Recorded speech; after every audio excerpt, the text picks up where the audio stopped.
का ये तो कोई खास ही इत्र है। इसके बाद आपके दादा हजरत अब्दुल मुत्तलिब ने हिम्मत की और आमिना को बुलाकर कहा, बेटी आमिना, तुझे पता है मैं कुरैश का सरदार हूँ, खाना ए काबा का मुतवल्ली हूँ, बड़ी इज्जत वाला हूँ। जहाँ भी जाता हूँ लोग पूछते हैं, ए अब्दुल मुत्तलिब, तेरे घर से इत्र की खुशबू कहाँ से आती है? बेटी, मैं तो इत्र नहीं लगाता, तेरी माँ भी इत्र नहीं लगाती, तू ये इत्र कहाँ से लाती है? ये सुनकर हजरत आमिना की आंखों में आंसू आ गए और वो बोली, अब्बा जान, मैं आपको क्या बताऊं, मैंने सारी जिंदगी कभी कोई इत्र नहीं लगाया, मुझे अच्छे और बुरे इत्र की पहचान भी नहीं, मैंने आज तक किसी इत्र वाले से इत्र नहीं खरीदा। मगर अब्बा जान, मैं आपको एक राज की बात बताती हूँ।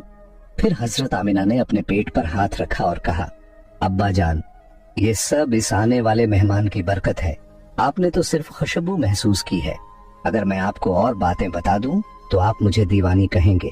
ये सूरज कई बार मुझे सलाम करता है, ये चांद कई बार मुझे सलाम करता है, और यही नहीं, जब मैं सोती हूँ तो ऐसी ऐसी औरतें मेरे सामने खड़ी होती हैं जिन्हें न मैंने कभी देखा और न आपने, वो औरतें मेरे ऊपर हवा करती हैं। हुजूर सल्लल्लाहु अलैहि वसल्लम के दादा हजरत अब्दुल मुत्तलिब दिन रात काबे के पास जाकर काबे का गिलाफ पकड़कर रो रो कर दुआ करते, या अल्लाह, मेरा बेटा अब्दुल्लाह इस दुनिया में नहीं रहा, मगर उसके घर एक बच्चे की पैदाइश होने वाली है।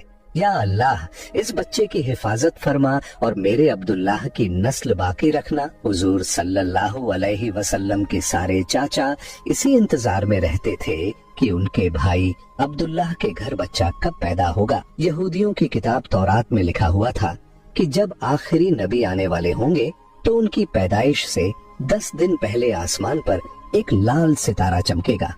जब हुजूर सल्लल्लाहु अलैहि वसल्लम की पैदाइश में 10 दिन बाकी थे तो आसमान पर वही लाल सितारा निकल आया। उसे देखकर यहूदियों में खलबली मच गई। उनके आलिम ने सब यहूदियों को जमा किया और कहा, देखो, आसमान पर लाल सितारा चमक रहा है, इसका मतलब है कि आखिरी नबी आने वाले हैं।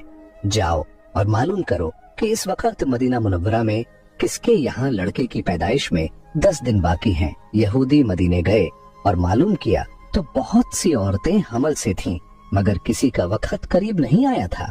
किसी के 2 महीने बाकी थे, किसी के 4। वो आलिम के पास लौटे और कहा कि मदीने में ऐसा कोई बच्चा अभी पैदा होने वाला नहीं। आलिम ने जवाब दिया, अब मक्का जाकर देखो। सारे यहूदी मक्का पहुंचे और मालूम किया कि वहाँ किन घरों में पैदाइश होने वाली है। लोगों ने बताया, हाँ, यहाँ मक्का में 5